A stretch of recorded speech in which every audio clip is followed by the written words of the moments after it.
भोजन करने से पहले भोजन मंत्र क्यों उच्चारण किया जाता है?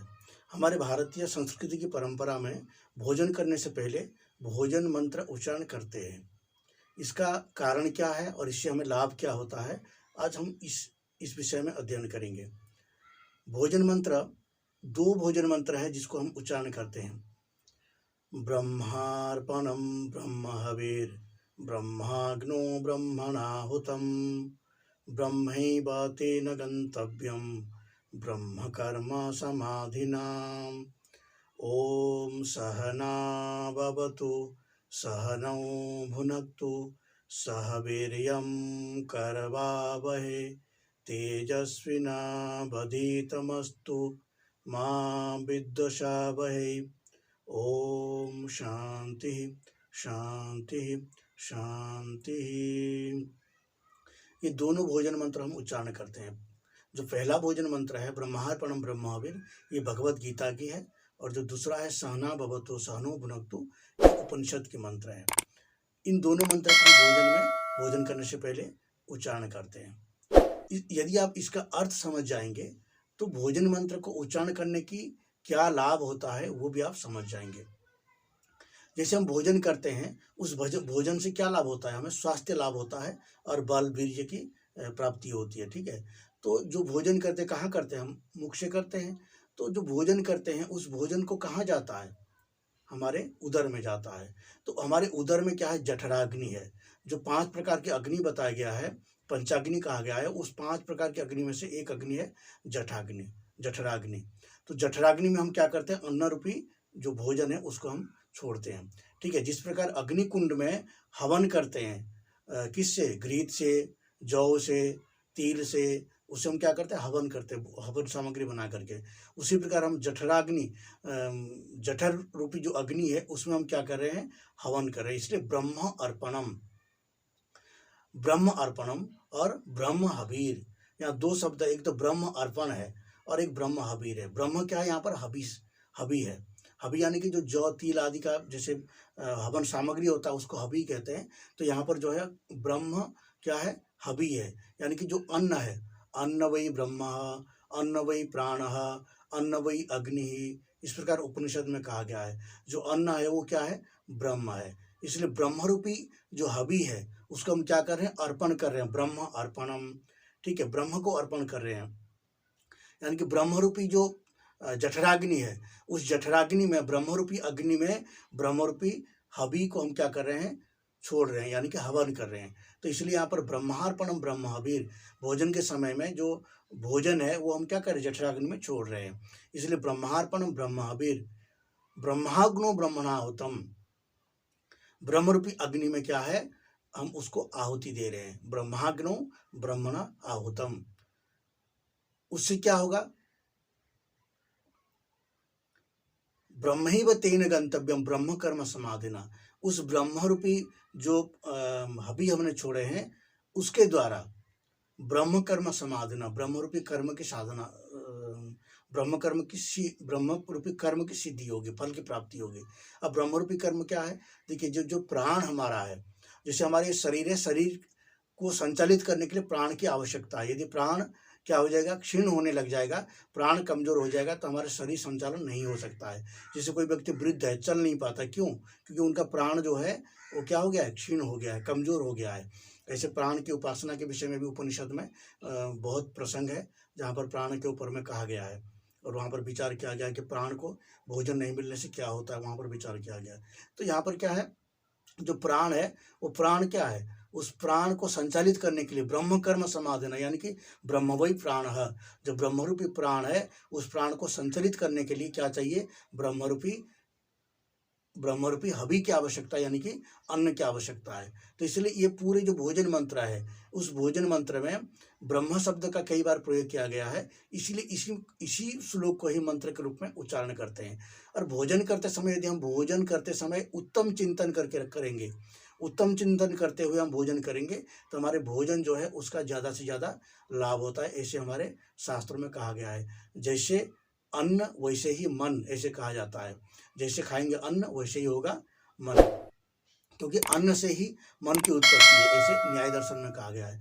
तो इसीलिए भोजन के समय भोजन से पहले हम भोजन मंत्र का उच्चारण करते हैं और उसमें हम ब्रह्म का चिंतन करते हैं कि जो भोजन हम कर रहे हैं वो क्या है, वो भोजन ही ब्रह्म है, और जिसको हम करा रहे हैं वो भी ब्रह्म है, और जिस कार्य के संपादन होगा, जो प्राण के संचालन होगा उस अन्न से, वो भी क्या है, ब्रह्म है। तो सब कुछ जब ब्रह्म ही है तो फिर हमारे इसमें कुछ भी नहीं है। जो अन्न हमें मिला हुआ है वो अन्न किसी अन्य ने उत्पादन किया है, यानी कि किसी किसान ने, किसी कृषक ने जो है अन्न की उत्पादन किया है। परंतु वो किसान भी अकेले उत्पादन नहीं कर सकता है। किसान यदि अन्न के उत्पादन कर रहा है तो उसके लिए बहुत सारे वस्तु की आवश्यकता है, जैसे जल की आवश्यकता है। तो जल कहाँ से लाएगा, प्रकृति देगी। हवा की आवश्यकता है, वायु की आवश्यकता है, तो वायु कहाँ से आएगा, प्रकृति देगी। सूर्य किरण की आवश्यकता है, चंद्रमा की किरण की आवश्यकता है, जो फल को पौष्टिक बनाने के लिए, तो वो कहाँ से आएगी, वो सब कुछ जो है प्रकृति देगी। और प्रकृति का निर्माता कौन है, परमात्मा है। प्रकृति को ही परमात्मा ने सृजन किया है। इसलिए जो अन्न प्राप्त हो रहा है किसी किसान के माध्यम से, वो भी किसने दिया है, परमात्मा ने दिया है। और जो हम प्राण के संचालन करने के लिए जो अन्न का सेवन कर रहे हैं वो भी कौन है, वो भी परमात्मा का ही अंश है, वो परमात्मा का ही बनाया हुआ प्राण है। बस हमारे लिए वो उपयोगी है, ठीक है। जो आत्मा है, आत्मा हम है और हमारे लिए वो उपयोगी है। इसलिए हम क्या कर रहे हैं, इस प्रकार की जो ये पूरे के पूरे जो चक्र है, इस चक्र का हम केवल एक हिस्सा है जिसका हम उपयोग कर रहे हैं, भोक्ता है, ठीक है। तो इसीलिए जो परमात्मा के द्वारा बनाई हुई जो वस्तुएं हैं उन सब का उपयोग हम कर रहे हैं। इसीलिए यहाँ पर इस श्लोक को भोजन मंत्र के रूप में उपयोग किया जाता है। जो दूसरा मंत्र है, सहना भवतु सहनो भुनक्तु सह वीर्यं करवावहै तेजस्विना वधीतमस्तु मा विद्विषावहै।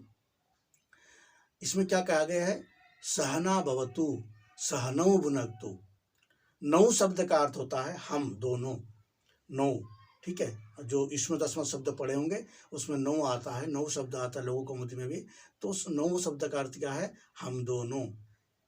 सहना भवतु सहनो भुनक्तु, हम दोनों का रक्षा करें। इस मंत्र का अर्थ क्या हो गया, सहना भवतु सहनो भुनक्तु, हम दोनों का पालन करें। कौन पालन करेगा, परमात्मा ही सबकी पालन करने वाला है। क्योंकि अभी जो पूर्व मंत्र में हमने बताए थे, परमात्मा के द्वारा ही सब चीज़ों की सृष्टि किया गया है। तो इसलिए यदि वो परमात्मा सृष्टि नहीं किए तो हम उसका उपयोग नहीं कर पाएंगे। इसलिए सहना भवतु, हम दोनों की रक्षा करें। किससे, भोजन से कर सकते हैं और भी अन्य प्रकार से कर सकते हैं। और सहनो भुनक्तु, हम दोनों की पालन करें, भोजन से पालन कर सकते हैं और विद्या से भी पालन कर सकते हैं। तो यहाँ पर कुछ विद्यार्थ भी करते हैं कि विद्या से हम दोनों का पालन करें। सह वीर्यम, हम दोनों का वीर्य की वृद्धि हो। वीर्य उससे कहते हैं, जैसे बल वीर्य, बल और वीर्य 2 शब्द का प्रयोग हम देखने को मिलता है। तो बल से क्या होता है, जो बल, ताकत। वीर्य का अर्थ होता है कि जो सोचने समझने की क्षमता है, विवेक, उससे कहते हैं वीर्य।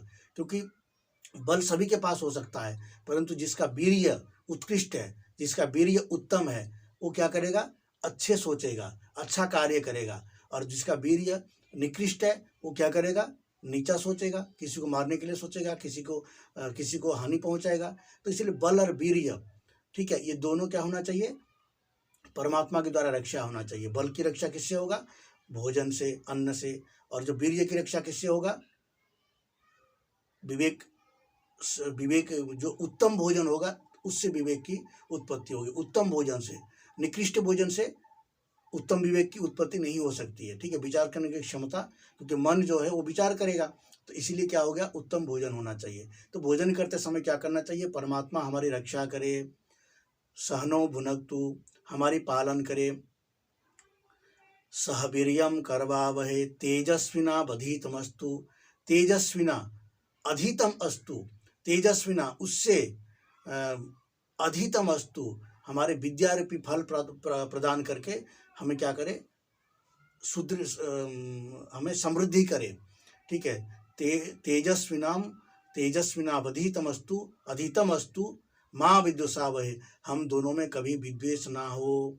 माँ विद्विषामहे, माँ यानी कि निषेध, हमारे दोनों के बीच में कोई भी क्या ना हो, विद्वेष ना हो, यानी कि राग द्वेष ना हो, कोई झगड़ा ना हो।